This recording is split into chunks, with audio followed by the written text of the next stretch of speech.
the camera fades in on a quiet, snowy cabin in the woods. A single dad, his hands scarred from battles past, chops wood in silence. Suddenly, the rumble of Marine One, the U.S. President's helicopter, shakes the earth around him. Soldiers step out, saluting him with respect he doesn't yet understand. Narrator.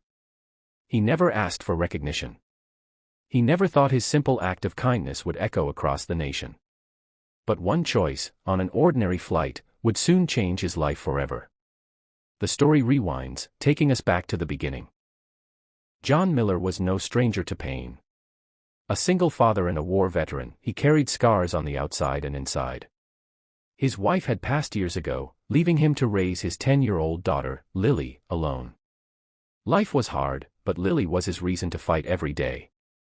One cold winter morning, John received a ticket to fly first class, a rare gift from a buddy who worked at the airline. For once, things looked a little brighter. As he settled into his seat, he noticed something unusual.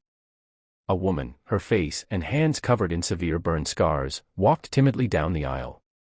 People shifted uncomfortably, whispering, avoiding eye contact. She was holding a faded boarding pass, for economy class.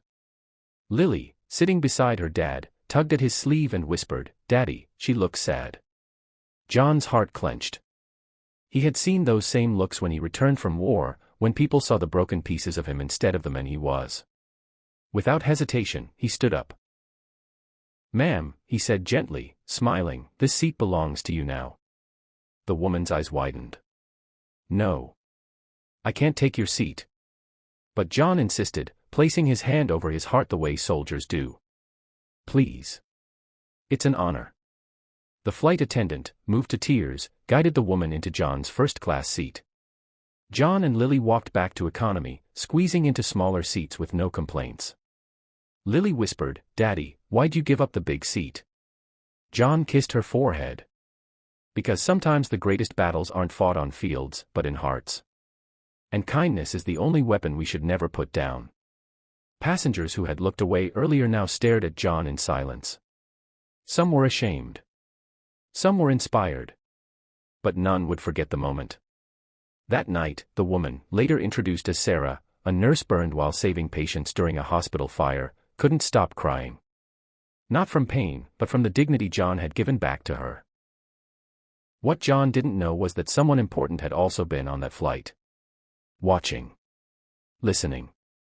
And taking note. A week later, life returned to normal. John was back at his small cabin, working long shifts at the lumber yard to provide for Lily.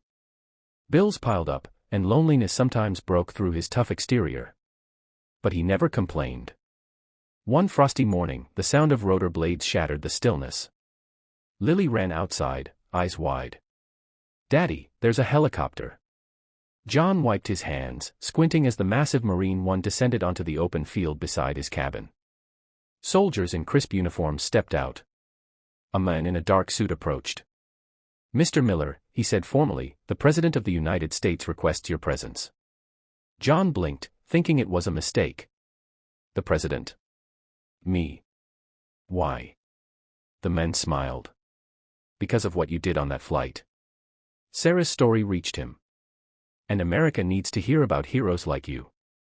Moments later, John and Lily were escorted onto Marine One. His little girl pressed her nose to the window, giggling with excitement. For once, John felt lighter. When they arrived in Washington, Sarah was waiting. Her scars still visible, but her smile radiant.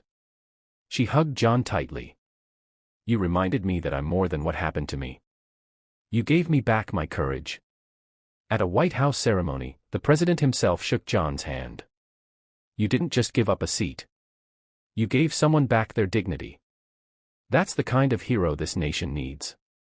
Tears filled Lily's eyes as she watched her father, the man she'd always admired, be honored for the world to see. The story ends back at the cabin, months later. Life hadn't magically turned easy. Bills still came. Hard work still waited. But now, when Lily looked at her father, she saw not just a dad, not just a veteran, but a man whose kindness had reached the highest office in the land. Narrator closes. Heroes don't always wear uniforms. Sometimes, they're just single parents, doing the right thing when no one else will. John didn't give up his seat that day. He gave the world a lesson it desperately needed. This story leaves audiences with a simple but powerful truth. One small act of kindness can echo farther than you'll ever imagine.